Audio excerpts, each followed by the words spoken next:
Bueno, muy buenas noches a todos. Bienvenidos a la nueva cuenta de Camión Argentino, acá en Instagram. Es camionargentino.ok. La estrenamos hace cerca de 10 días aproximadamente. Así que además del Facebook, del Twitter y del canal de YouTube, que nos pueden encontrar en todos lados, como Camión Argentino, ahora también llegamos a esta red social, a Instagram. Muy bien, hoy tendremos otra tertulia fierrera a la hora de la pizza y vamos a saludar a Gustavo Feder, que ya se... Hoy vamos a tener una temática muy interesante, muy especial. Ahí estamos. Buenas noches, Gustavo, ¿cómo te va? Ahora sí, no, ahora. Espera que damos vuelta a la. Sí, Ahí está. acá estamos. ¿Cómo estás, Esteban? Buenas noches. Buenas noches, bienvenido a la nueva cuenta, a nuestro nuevo hogar, acá en Instagram. Llegamos al fin, un poquito tarde, ¿no? Pero vale la pena. Bueno, felicitaciones, sí, se los estaba esperando con esta nueva red. Así que bueno, con mucho éxito, como ya lo es el sitio de Facebook, que ya estamos en más de 30.000, ya estamos, estoy sumando, más de 30.000 seguidores, ¿no? ¿Tenemos? ¿O estamos ahí 37, cerca? ¡Wow! 37.150 y algo aproximadamente. No lo Bueno, conté bien, pero bueno, está estamos bien, está bien. No hace falta tanta precisión, pero bueno, lo importante es saber que siguen creciendo y eso está bueno. Habla en... de que hay mucha gente que le interesa la temática, pero además que la están llevando justamente como para generar interés en quienes son fierreros pesados, ¿no? Porque hay fierreros también de otras variables y hay fierreros genéricos. Bueno, en realidad los que nos gustan los fierros, nos gusta todo, ¿no? Claro, Desde de los otro tonelaje, económicos a los digamos. fanáticos. Pero bueno, está bueno también tener una especificación y una especialidad como la que desarrollan ustedes. Bueno, vos junto a Emiliano y a otros colaboradores. Así que Sí, bueno, sí, tenemos historia. déjame Eh, saludarlos.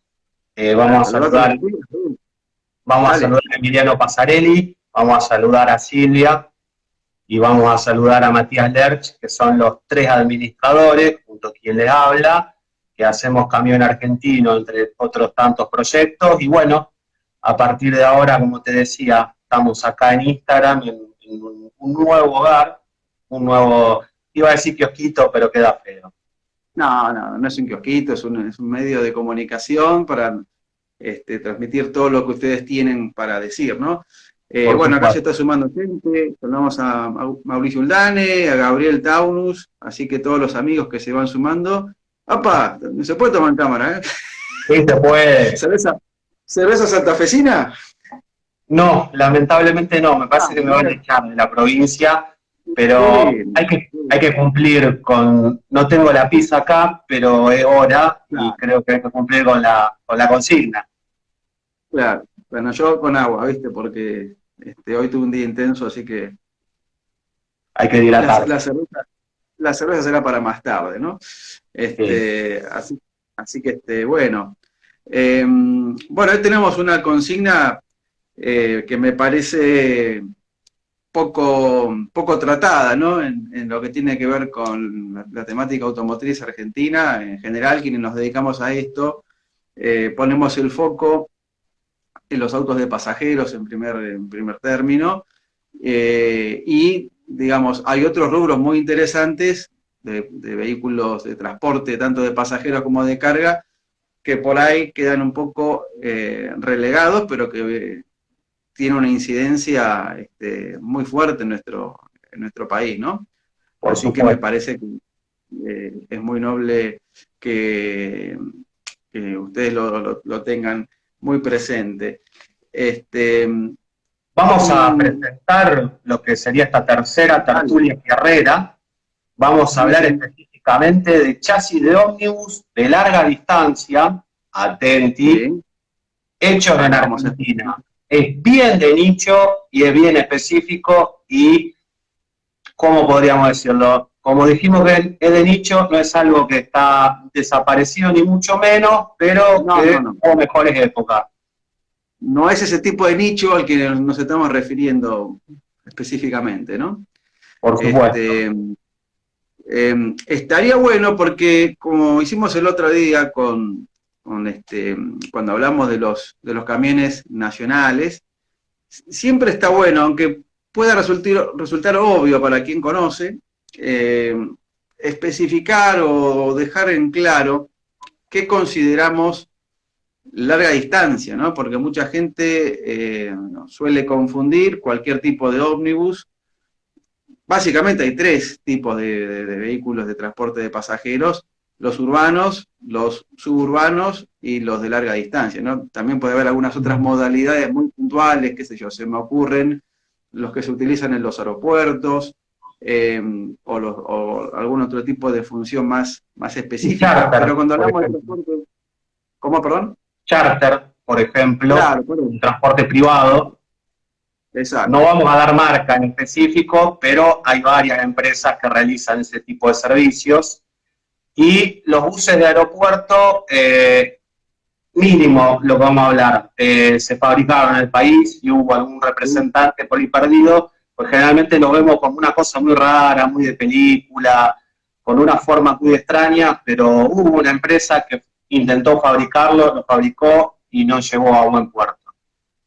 Sí, hubo algunas carroceras. Por ahí eso amerite alguna otra tertulia, ¿no? Porque es un tema muy poco conocido y en general acá en Argentina se fabricó de todo, ¿no? En materia de transporte. Así que, bueno, yo creo que estaría bueno hacer un pequeño punteo de cuáles son las diferencias fundamentales cuando hablamos de larga distancia en relación a las otras dos categorías genéricas vinculadas al transporte de pasajeros, ¿sí? Digamos, urbanos y suburbano o media distancia, ¿no? Que también suelen tener esas denominaciones, que van más allá de lo más obvio que es la distancia que recorren, sino que tienen que ver con características técnicas muy específicas y muy puntuales que están hechas en función del servicio que prestan, ¿no? Así que, ¿cómo definirías vos un chasis de larga distancia o qué características debería tener para cumplir con esa consigna o estar dentro de ese segmento de vehículos? Más allá de lo que refiere al largo o al alto, que eso también te lo da un poco, incluso el carrozado, creo que la principal cosa que hay que tener en cuenta para un chasis de ómnibus de larga distancia son, yendo un poco al layout, a la mecánico, primero un motor sensiblemente más grande que un colectivo común, o sea, urbano, interurbano, etcétera. Es el mínimo, se necesita un motor grande, 6 cilindros para arriba, potencia, bueno, con el paso del tiempo se han ido corriendo un poco esa gama. Podemos llegar a tener hasta 400, 500 HP, incluso en algunos motores de los más modernos.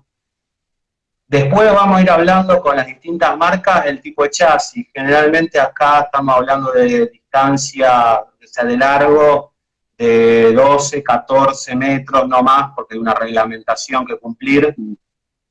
Después, yendo un poquito a lo que sería transmisiones, en los últimos 20 años se han implementado lo que son cajas automáticas, impulsionales, secuenciales, en pos de ir eliminando la caja manual por los considerables riesgos que implica al trabajo, ¿no? Especialmente la operatividad, especialmente las tendinitis y demás, cosas que son enfermedades laborales y que creo que eso hay que tenerlo en cuenta también. Las suspensiones, hace largo tiempo se abandonaron las suspensiones mecánicas o incluso combinadas, como podría tener alguna marca que después desarrollaremos, y son todas totalmente neumáticas, ¿no? Porque acá incluso al recorrer una cierta distancia, más de 150 kilómetros, 200 kilómetros y mucho más, se necesita un confort bastante apreciable, que generalmente algunos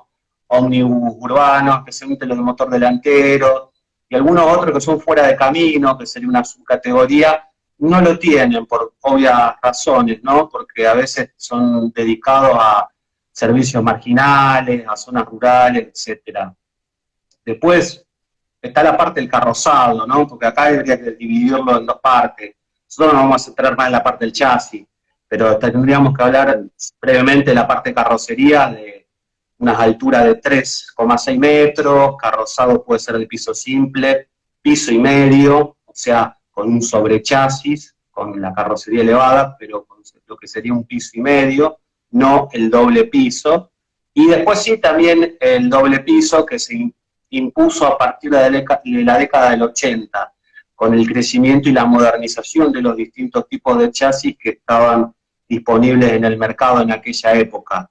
Así que eso también después lo desarrollaremos puntualmente, marca por marca. Pero básicamente, además del tamaño y de las prestaciones, un chasis de ómnibus de larga distancia tiene que tener esas cosas, ¿no? Tiene que ser amplio en cuanto a dimensiones, o sea, tiene que ser largo, tiene que ser confortable desde lo que es suspensiones, o sea, no puede ir a la parte mecánica, o sea, ballesta o a cosas similares, sino que tiene que ser completamente neumática. En los últimos 15, 20 años se han aplicado algunas ayudas electrónicas para la parte de seguridad, por la alta siniestralidad que tienen los carrozados de doble piso, lo cual han estado en la mira más de una vez. Motores más de 300, 400 HP, 6 cilindros para arriba, no tan comprimidos en lo que es cilindrada. Y bueno, generalmente suelen venir chasis modulares, los cuales a gusto del carrocero y del cliente pueden tener distintas distancias entre ejes, pero el fabricante te entrega un chasis estándar con una distancia entre ejes bastante reducida, y algo que se impuso hace tiempo ya, por lo menos unos 30 o 40 años, es el doble eje trasero. En algunos casos, sí, con duales en los dos ejes, como pasaba con el Magirus Deux, con un eje de arrastre sin tracción, y también algunas modificaciones que se han hecho 8x2, o sea, con dos ejes directrices adelante y un eje tractor atrás, o sea, un eje motriz y un eje de arrastre atrás, todo en pos de la seguridad y de darle cierta estabilidad a estos vehículos que la verdad que son enormes, ¿no?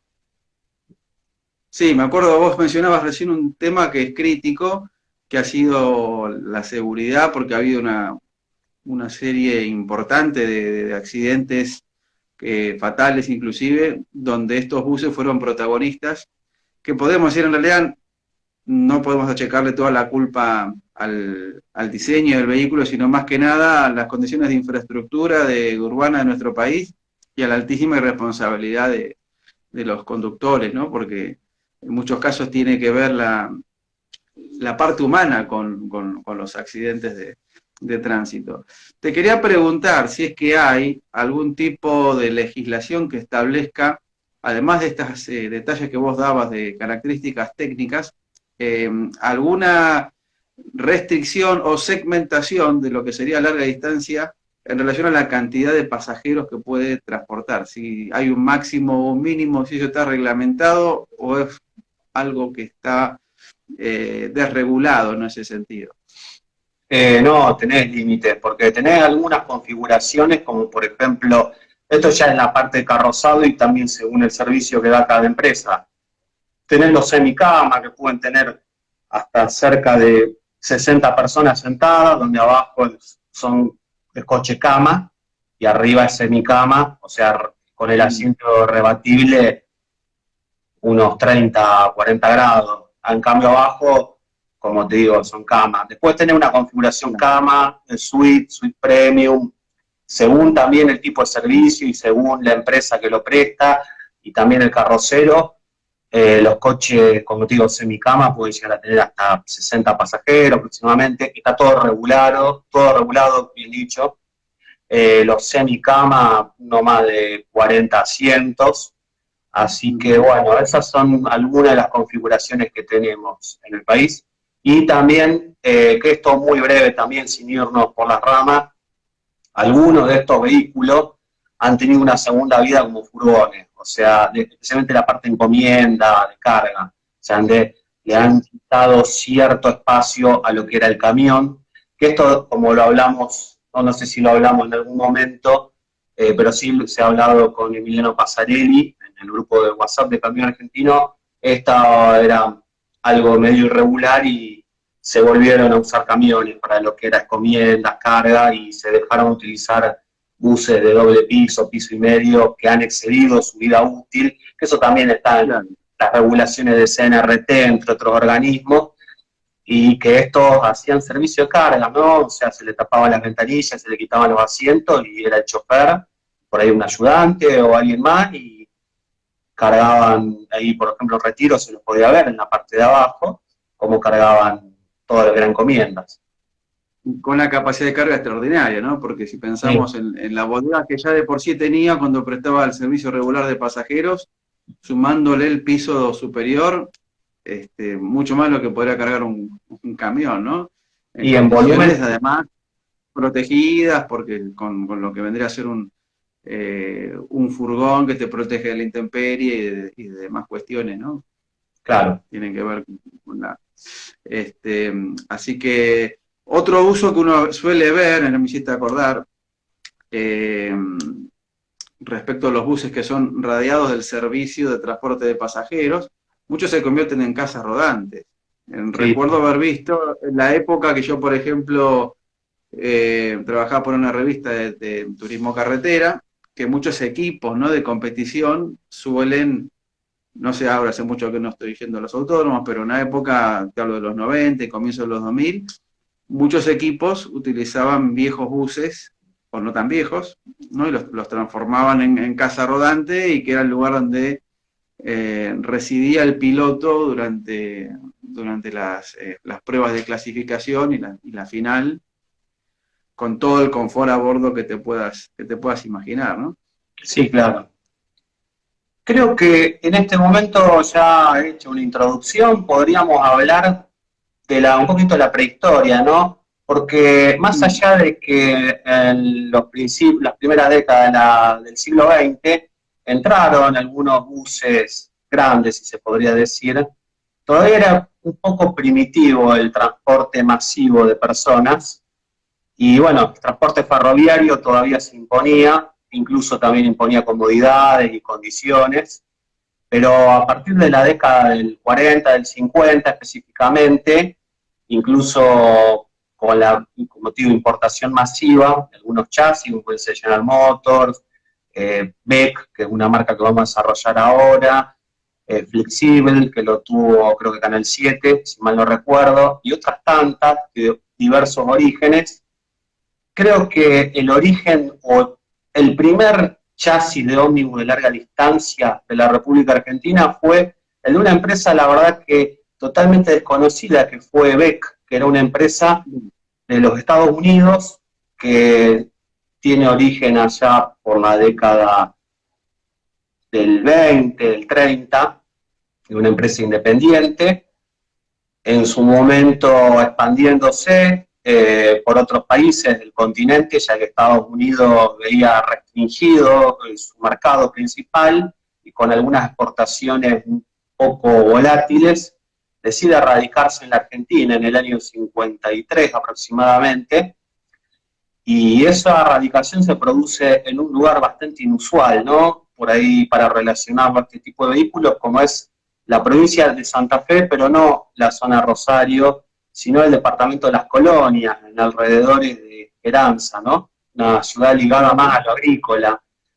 Esta empresa lo que hizo fue instalar su fábrica en el kilómetro 9 de la Ruta Nacional 19, y allí lo que intentó fabricar fueron vehículos similares al Beck Mainliner, que era un ómnibus bastante grande, si se podría decir interjurisdiccional, como se le dice en Estados Unidos, básicamente, pero que no tuvo el debido éxito, ya que todavía la importación de estos vehículos era muy grande y no había cierto estímulo como para producirlo. Brevemente, esta marca lo que hizo fue montar un chasis, la carrocería, porque lo hacían completo, y venía con un motor Detroit Diesel, General Motors, de 6 cilindros y 2 tiempos.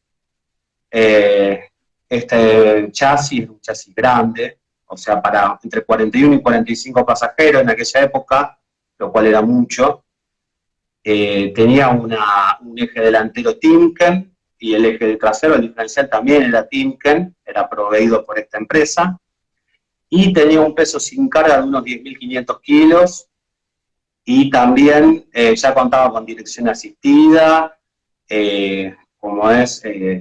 con una caja de velocidad de 4 marchas, y lamentablemente esta producción se cerró aproximadamente a mediados de la década del 50 debido a la imposibilidad por ahí de competir en un mercado que todavía no estaba muy maduro para este tipo de vehículos, y lo que se dice es que de los 8 vehículos terminados, porque algunos quedaron incluso tiempo después en lo que era la fábrica abandonada, la mayoría se exportó al Uruguay y algunos sobrevivió en el país. Una marca rara y con un diseño muy característico en los buses norteamericanos de aquellos años, ¿no? Las carrocerías con paneles de aluminio acanalados y remachados, que le dan un estilo muy, muy particular. Vos decías el tema de la importación. Hay que tener en cuenta que después de la Segunda Guerra Mundial, con el parque automotor muy envejecido, cuando se vuelven a abrir las importaciones levemente, se priorizó fundamentalmente lo que era transporte de pasajeros, ¿no? Tanto en el ámbito de larga distancia como el urbano, interurbano. Recordarás, por ejemplo, llegaron trolebuses en aquellos años, que si bien es otro rubro, forma parte de esta necesidad de renovar un parque automotor que se había envejecido con todo lo que eso implica, ¿no? Yo estuve indagando un poquito más, algo fuera del programa inclusive, y casi contemporánea a la experiencia del BEC, estamos hablando del año 53 aproximadamente, ¿no? Cuando empezó IAME, que es una empresa del Estado, ¿sí? Industrias Aeronáuticas y Mecánicas del Estado, más conocida por la fabricación del rastrojero, fabricó algunos buses urbanos y un prototipo de bus de larga distancia, con chasis Leyland y carrocerías Inducar, prototipo que fue experimentado por el Cóndor, o sea que hay un intento al menos de probar a partir de la infraestructura que tenía IAME, que llegó inclusive a abastecer con varios buses para lo que era la Corporación del Transporte, ¿no? De acá de Buenos Aires, con producción propia en lo que tenía que ver con las estructuras de las carrocerías y el propio estampado de muchos de los paneles, ¿no? Pero bueno, vamos a tener que esperar recién hasta los 60 como para tener una producción importante local de buses de larga distancia, ¿no? Sí, porque si hablamos de una marca señera en este rubro, pero que no llegó muy temprano, que digamos, en una cumpleañera como es Mercedes-Benz, que en esta última semana cumplió 70 años de su radicación en el país. Pasa algo con el Mercedes-Benz y con otras marcas que han producido ómnibus urbanos, ya que primeramente lo que producían eran eso, chasis urbanos, como mucho con alguna modificación interurbana, pero que después Mercedes-Benz, como vos dijiste bien, en la década de 60, especialmente, en realidad a fines de los 50, ya con la chanchita, con el O321, que vino importado, algunos kits se produjeron localmente, quedó un poco en la tiniebla eso, porque por razones no muy claras no se pudo producir. Para el año 68 decide producir el O120, que es el primer ómnibus de larga distancia producido por Mercedes-Benz en el país. Esto era una plataforma carrozable. Después vamos a ver que hay distintos tipos de chasis, como por ejemplo la plataforma carrozable, el conjunto independiente, puede ser chasis con la carrocería atornillada o por ahí soldada, como puede ser en algunos unas series más rústicas, por ejemplo, o fuera de camino, pero Mercedes-Benz innova de alguna manera, porque no tenía una competencia muy fuerte, a decir verdad no tenía ninguna todavía, excepto la de Caroli, que después ahondaremos un poquito más en esta empresa.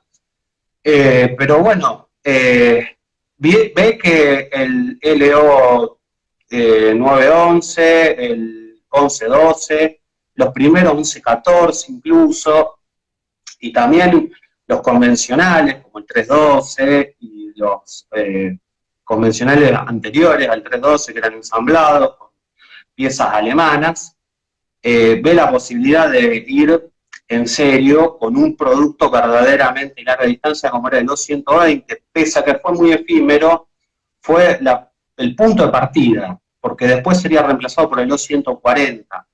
Y el 240 ahí, sí. Perdóname, llegó a haber algunas unidades, bueno, vos ibas a mencionar la secuencia, el O120, el O140 y el O170, ¿no? ¿Llegó a haber algún vehículo, alguna versión carrozada íntegramente por Mercedes, o ellos siempre, porque hay publicidades de época donde vos ves una carrocería que se la ve muy estándar, y a veces se presta confusión cuando la publicidad te muestra el vehículo completo, ¿no? Que pareciera ser que fuese propio fabricante de chasis que también hace el vehículo completo, como eran los otros ómnibus urbanos que se traían de Brasil, ¿no?